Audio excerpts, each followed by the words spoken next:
Bien, en esta noche vamos a ver una fe privada de David.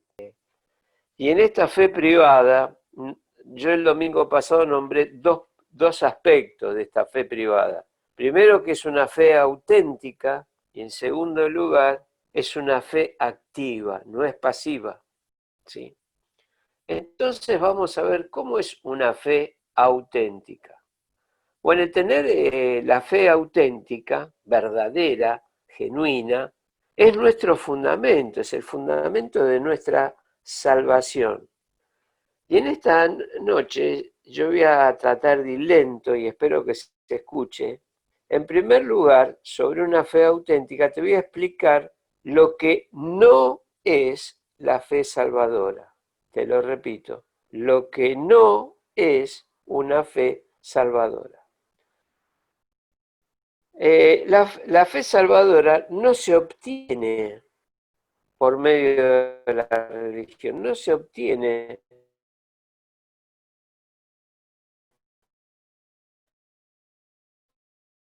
por más que yo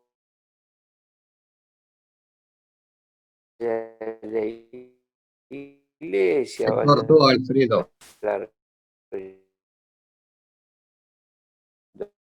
oración, asista a los cultos,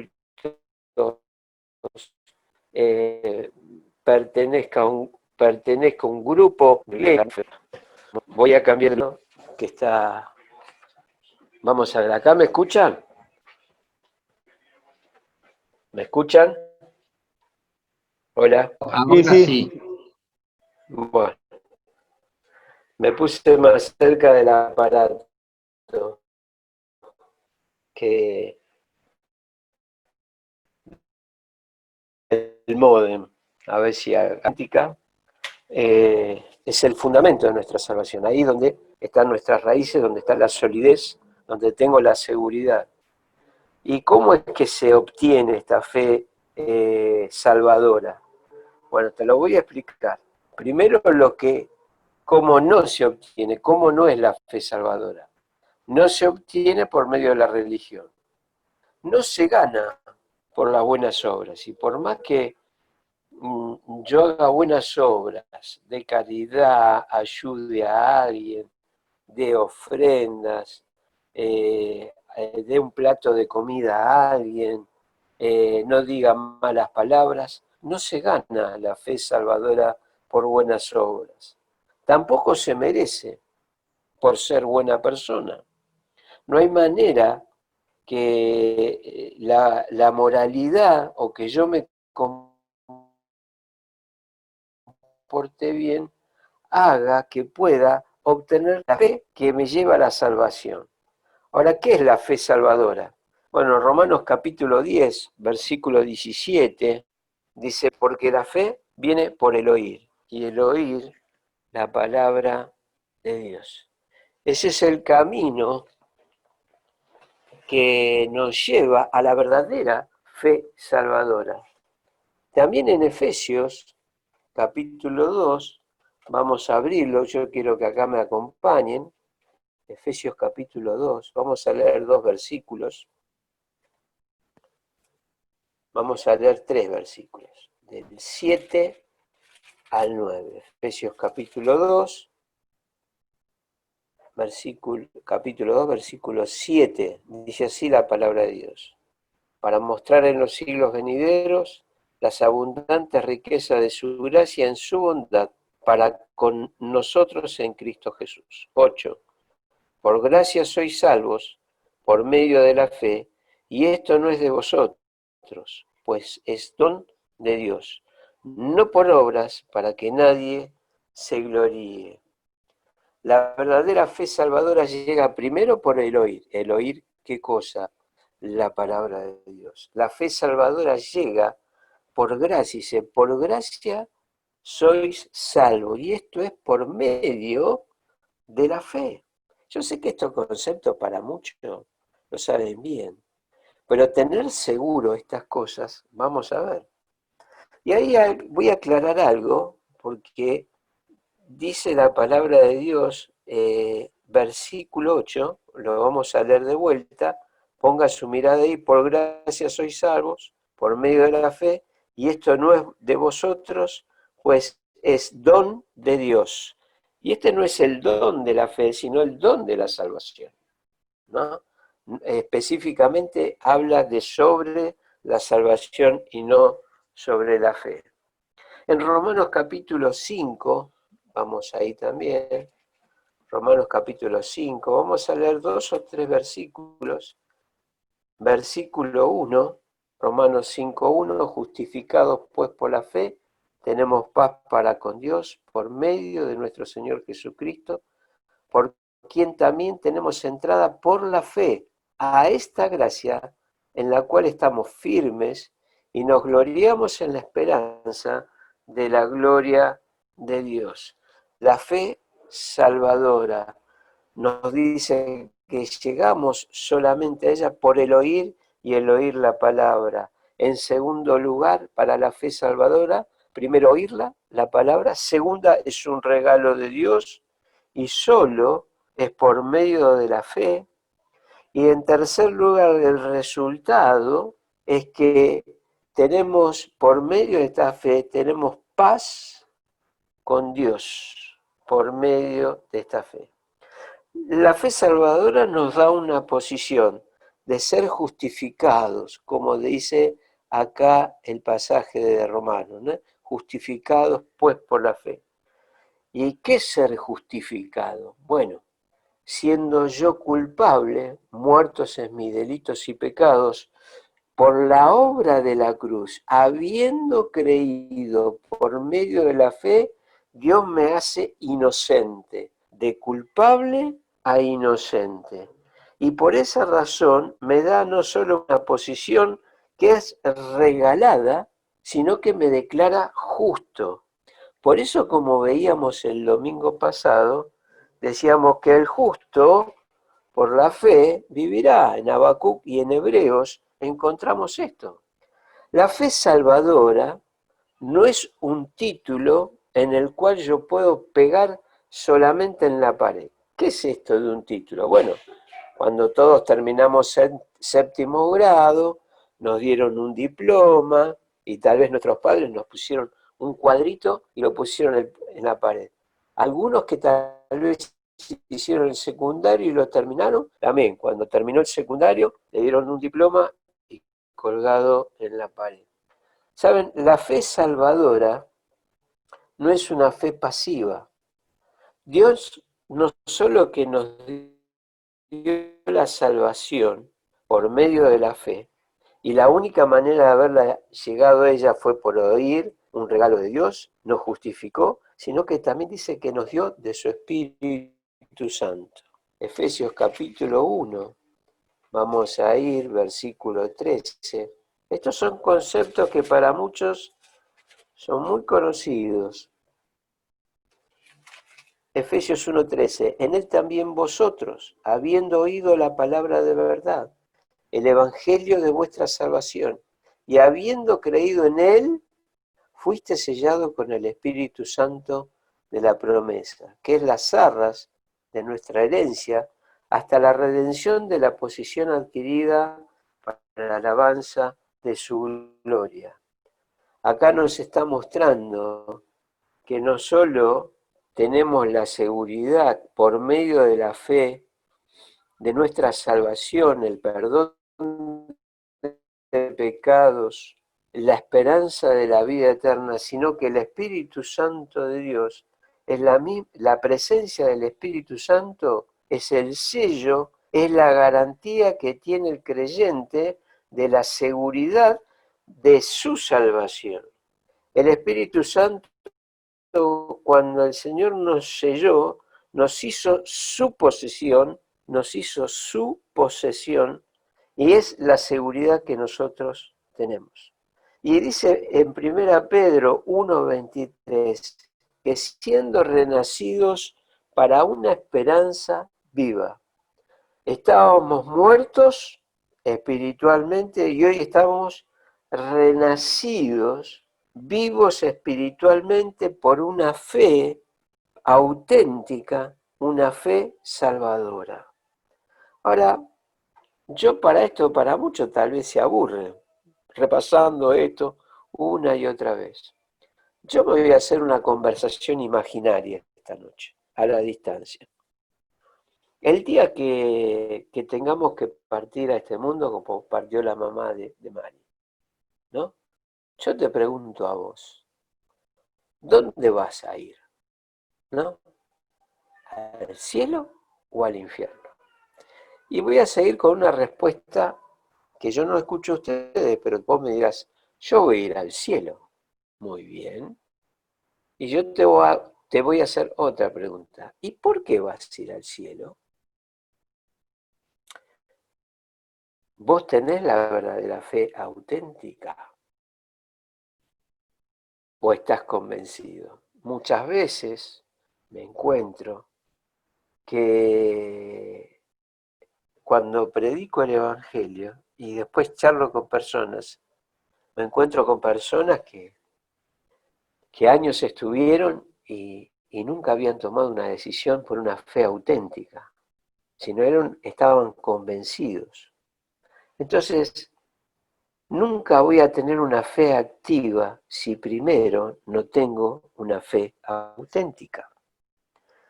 Es una pregunta que vos te tenés que contestar. En segundo lugar, teniendo una fe auténtica, vamos a poder tener una fe activa.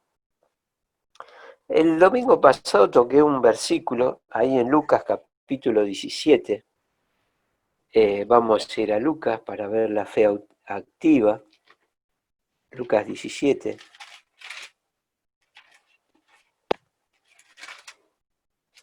Versículo 1. Dice así la palabra del Señor. Y dijo Jesús a sus discípulos, es imposible en que no vengan tropiezos. Versículo 5. No, versículo 3. Mirad por vosotros mismos. Si tu hermano pecare contra ti, repréndele, y si se arrepintiere, perdónalo. Versículo 4. Y si 7 veces al día pecare contra ti, y 7 veces al día volviera a ti, diciendo me arrepiento, perdónale. Entonces los discípulos dijeron, versículo 5, dijeron los apóstoles al Señor, aumentanos la fe. Versículo 6, entonces el Señor dijo, si tuvieras la fe de un grano de mostaza, podría decir a este sicómoro, desarráigate y plántate en el mar, y os obedecería. Acá vemos este pedido, ¿no? Y hay dos conceptos que vamos a repetir al final. Él empieza enseñando a sus apóstoles diciendo, es imposible que no vengan tropiezos. Miren por vosotros mismos. Y habló del perdón al prójimo, y si 7 veces pecare contra ti y él viniera a pedirte perdón, dale tu perdón, perdónalo. Y toma la ilustración de la semilla de mostaza, ¿no? Que es la semillita más pequeña que existe, ¿no? Pero termina siendo un arbusto gigantesco. Es tremendo lo que crece esa planta y es la semilla más pequeñita del mundo, esa semilla de mostaza. ¿Qué quería decir? Que nosotros tenemos la semilla de la fe que no tiene límites para crecer. Ahora, dentro de un ratito quisiera que le abran el micrófono a Luis porque voy a tener unas preguntas para Luis en esta noche. La semilla, cualquier semilla o la semilla de mostaza, en una bolsa, ¿hay fruto? ¿Se puede activar esa semilla? No. ¿Qué tengo que hacer para activar esa semilla? Y bueno, muy simple, tengo que sacarla de la bolsa, tengo que hacer un agujero en la tierra, es decir, un hoyo, plantarla, la tengo que regar, la tengo que abonar. Ahora, con respecto a la fe, todos tenemos la semilla de la fe. Ahora, ¿por qué Tenemos fe chiquititas, fe débiles y fe que no alcanzan, ¿no? Entonces, en primer lugar, a la fe la tengo que regar. ¿Con qué se riega? Con la palabra de Dios. A la fe la tengo que abonar. ¿Cómo la abono? Haciéndola propia esa palabra, tomándola para mí. Es decir, cuando yo digo que es propia, estoy diciendo, la creo por fe y la vivo por fe. Mas el justo por la fe vivirá. Pero también la hago práctica, la empiezo a practicar. Por tal motivo empieza el resultado. Querido hermano Luis García, vos que sos un hombre de plantas, yo te hago una pregunta. Vamos a suponer que tu chacra la vamos a dividir por la mitad, ¿no? La zona de plantas, de árboles. Para que tu chacra, los árboles rindan bien, ¿no? ¿Qué es un buen riego? Si vos tuvieras la posibilidad de regarla, porque tenés agua, tenés los tanques, tenés el sistema eléctrico, ¿cada cuánto necesitarían tus plantas, árboles, para que den frutos de primera calidad? Bueno, la vid por ahí aguanta un poco más de días, a veces cada 10, cada 12, 15 días. Y después la manzana, en el tiempo para fructificar, para que crezca y fructifique, 8 días, 10 días. ¿Mm? 8 días, 10 días es Sí. para que la planta, el árbol esté Tome en buenas crecimiento la condiciones. fruta, sí, tome Ajá, crecimiento la fruta y ahora en otros tiempos, si es mucho calor, a veces no es bueno tanta agua porque la deshidrata. muy bien, pero ¿hay que regar siempre o no hay que regar nunca? Siempre, si no la regás, pasan muchas cosas. Le Bien. afecta el sol También, del día, le afecta, todo le afecta. Se deshidrata claro, también, de otra manera, se cae, se quema con claro. el sol. Ahora, ¿es bueno abonar tus árboles de manzana? Es imprescindible. Este, Imprescindible. ¿Y imprescindible. por qué hay que abonar un árbol de manzana? Y porque es de ahí de donde toma todas las sustancias que no encuentra en la tierra, incorpora todas las sustancias para que crezca el fruto. O sea, las toma las raíces y las lleva a la savia al fruto directamente. Y eso es lo que le da los componentes necesarios para el crecimiento, no solo a la fruta, primero a la planta, a las ramas, después al fruto. Bien. Pero sí, Es decir, que regar y abonar es necesario e imprescindible. sí, ahí es regar y moverle la tierra y abonar. Bien. O sea, cuando se abona hay que mover la tierra. Bueno, vamos a suponer que vamos a tomar 6 hileras de árboles de manzana, ¿no? A 3 hileras vos haces este proceso. Las regás cuando se necesita, cuando es debido, y la abonás constantemente, ¿no? Así como vos decís, en su necesidad y en la manera que es imprescindible para alcanzar el otro fruto.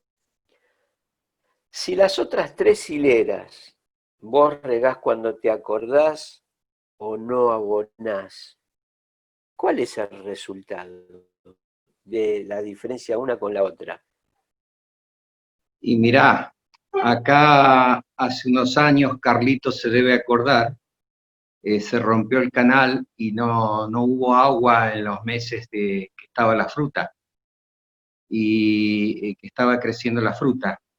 Bueno, el sol la quemó, otra quedó chiquitita, otra se cayó, después se cayó toda, Mm, y, y bueno, y aún se empieza a secar la planta, ¿no? Si no la regás, se empieza a secar, empieza a caer la hoja. Y al año siguiente también es afectada. Ahora, cuando la regás y la abonás, una se fortalece la planta y las ramas también tienen fuerza para sostener la fruta crece y por los abonos y por el agua, mucha agua, no el agua necesaria, pero sí constante, también hacen al sabor y a un montón de cosas, al color y a todo, y a la utilidad, que tenga utilidad el fruto. Bueno, muchas gracias, querido hermano. Ahora vamos, me imagino que todos fueron atentos a la explicación de nuestro hermano, ¿no? Algo que me asombra de lo que me explicó Luis en esta noche es que cuando no regamos como corresponde, no abonamos, la planta no lleva el fruto que tiene que llevar o muy poquito y se afecta hasta también para la próxima temporada. En la vida espiritual es lo mismo, es exactamente igual. En Juan 15 lo nombré el domingo pasado. Cerca de mí todo, separado de mí, no podéis hacer nada. La manera de tener una fe activa es que yo la pueda regar, que tenga la constancia, que tenga el compromiso de regar la fe activa con la palabra de Dios.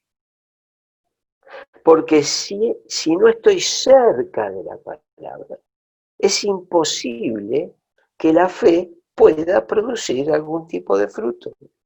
Yo podré ir a la iglesia, podré estar en las reuniones, podré participar en determinadas áreas de la iglesia y que parece que todo está bien y que vamos para adelante, pero eso no es la fe activa.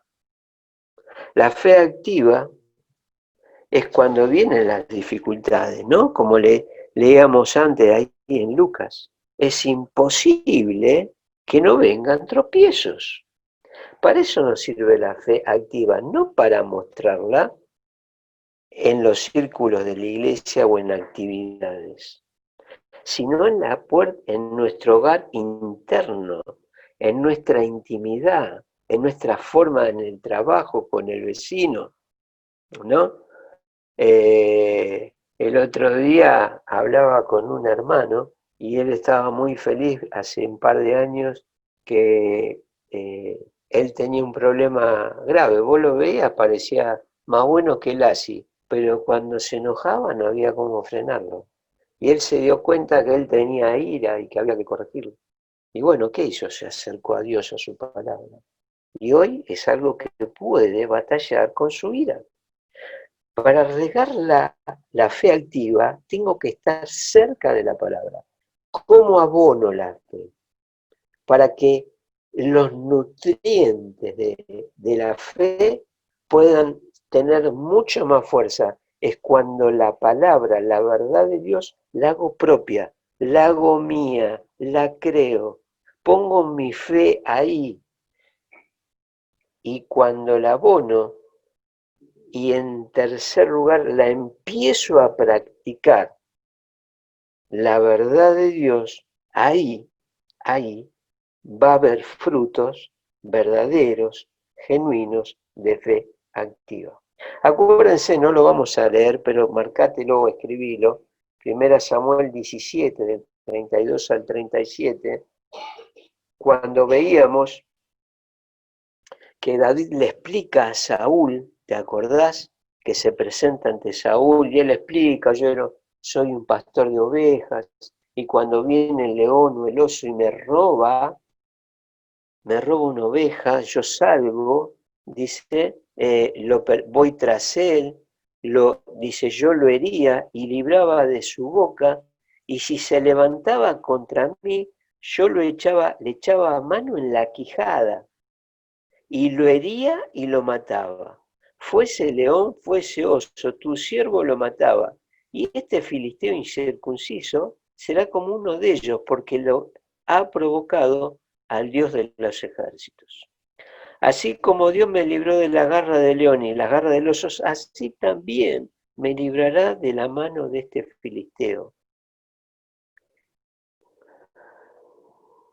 Y nosotros, si la fe activa no la riego, no la abono y no la practico, los gigantes personales, los gigantes que me rodean, no los puedo enfrentar.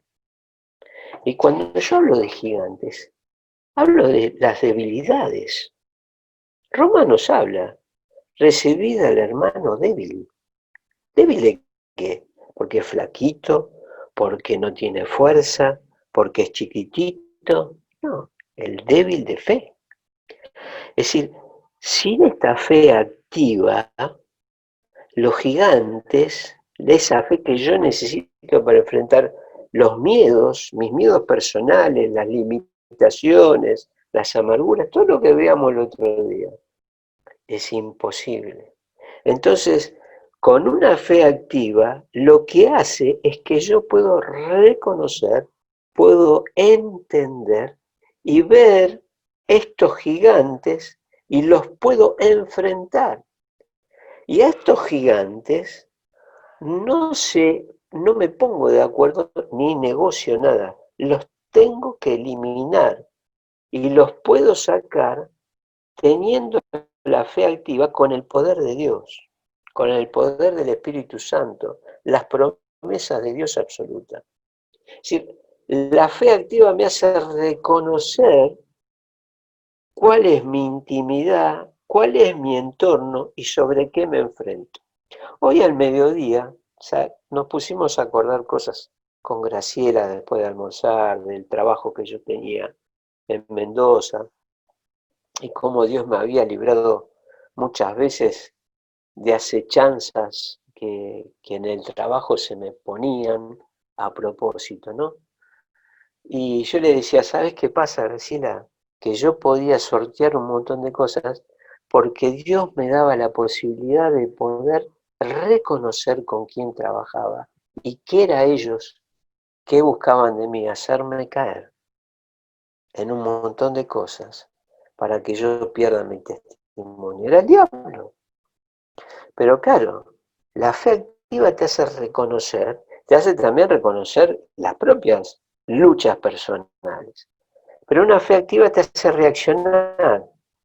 Y sabes una cosa, cuando uno enfrenta en esta fe activa, como enfrentó David a ese gigante, y cuando fue probado ahí en la cueva de Adulán, vas a salir adelante, vas a poder triunfar. Mira, aunque fracase o me lleve más tiempo que otro y fracase muchas veces, ¿cuál es una fe activa victoriosa? Es aquella que aunque fracase o choque varias veces con el mismo problema, pero si tengo una fe activa que voy abrazando con fe y siempre voy a seguir avanzando por fe aunque no logre los resultados. Te lo explico así, te lo ilustro de esta manera para que me entiendas en esta noche. Juan Marcos, un joven que era conocido por los apóstoles del Señor Jesucristo. Su mamá era la dueña del aposento alto, ¿no? Para que tengas una idea de quién te estoy hablando. Por tal motivo era un discípulo amado de Pedro, muy cercano a los discípulos, a los apóstoles. Cuando empieza la obra misionera se lo lleva Pablo y Bernabé. Al poquito tiempo que habían salido, no se sabe por qué, Juan Marcos regresa, dejó la obra misionera, los dejó, lo abandonó a Bernabé y a Pablo, y regresa a su casa. Pasa el tiempo, se arma otro viaje misionero y Bernabé quiere volver a llevar a Juan Marcos.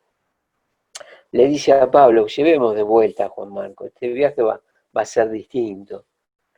Y tienen una discusión por Juan Marcos. Pablo dice, ¿cómo lo vamos a llevar si nos abandonó? Fracasó en la tarea que tenía que hacer. no la completó. A una persona así no lo podemos llevar. Y tal fue la discusión que se dividieron, uno para un lado y otro para el otro. Bernabé se lo fue a buscar a Juan Marcos y Pablo se lo fue a buscar al hermano Silas. Pasados los años, escribe el apóstol Pablo en las epístolas a la prisión. Y va a escribir de este Juan Marcos, el que había fracasado, el que había sido dejado de lado, el que no querían porque alguien así perdió su testimonio. ¿Cómo lo vamos a utilizar? Déjalo de lado, no nos sirve. Pero pasados los años, el mismo apóstol Pablo va a poner en la palabra de Dios, recibid a Juan Marcos como me recibieras a mí, porque me es útil, porque Juan Marcos me es útil para el ministerio. Y no quedó ahí, solo con una buena recomendación, solo con una buena, otra vez, una buena aceptación, un buen reconocimiento de lo que había cambiado este joven después del fracaso, sino que el Dios de los cielos tomó a este hombre y lo eligió para que él fuera el autor del Evangelio de Marcos. Este Juan, el fracasado, el que no había completado, el que no había llegado a la medida. ¿Qué pasó con él? Nunca dejó de tener fe y esperanza y siguió avanzando a pesar de que no había llegado a la meta. El problema no es caer, el problema es volver a levantarte con fe y seguir avanzando, porque cuando yo tengo una fe activa, basada en una fe verdadera, esa fe activa me va a hacer avanzar y voy a poder sortear a cada uno de los gigantes. No hay forma, ¿ves? Pero todo nace porque yo tengo una fe auténtica, tengo un cimiento, tengo una raíz, tengo una fortaleza, fui sellado por el Espíritu Santo, justificado por la fe, tengo paz, Dios me declara justo, me da una posición, soy la posesión de Jesucristo. Y me dio esta fe para que sea una fe activa, no colgada de un cuadrito, no puesta ahí en el comedor de casa, soy salvo por la fe de Jesucristo, no, porque la presencia de Jesucristo por medio del Espíritu Santo hace que yo pueda activar esta fe. Volvamos a lo que le dijo el Señor Jesús, cuando ellos le dijeron, bueno Señor, si querés que hagamos estas cosas, aumentanos la fe. Él, te recuerdo lo que les había dicho, es imposible que no vengan tropiezos. Mirad por vosotros mismos. No me puedes decir aumentanos la fe. Si tuviera fe como un grano de mostaza, podrías alcanzar. ¿Ves la fe? Que es la semillita más pequeña. Puede ser un árbol gigantesco. ¿Por qué? Porque esa fe, esa semillita tan pequeña, ya está plantada, ya está puesta por el autor de la salvación.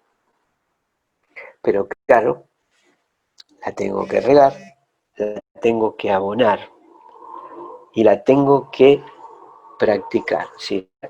Regar con la palabra, abonar haciéndola propia y después practicarla. En esta noche podemos tener una fe auténtica, pero ¿cómo estoy con mi fe activa? Es la pregunta, ¿no? Sabiendo que las dificultades que tenemos por delante son gigantes. La fe activa me va a dar la sabiduría para poder reconocer, para entender, para saber con qué me enfrento.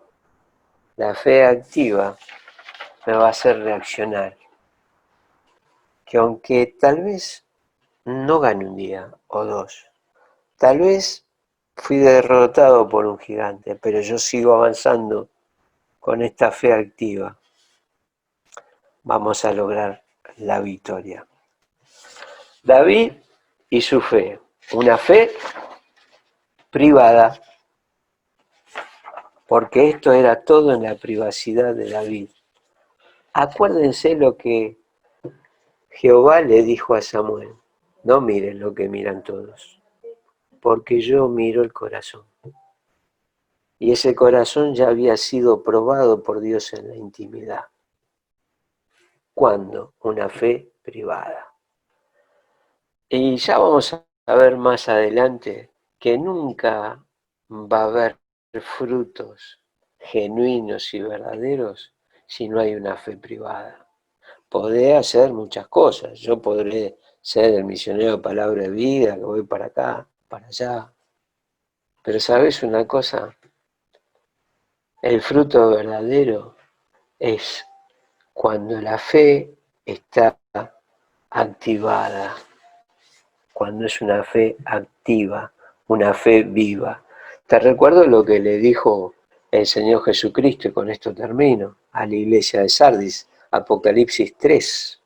Dice: vosotros decís que estás vivo, pero estáis muertos. Haced fruto de arrepentimiento, dice, y volveos a esa fe activa. Damos gracias esta noche por la palabra de Dios y que nos ayude a reflexionar. Si tengo una fe auténtica, ¿y cómo está mi fe activa? Débil, regada a poquito, no está abonada, poca práctica. ¿Y cómo puedo enfrentar los gigantes? Que Dios bendiga su palabra en esta noche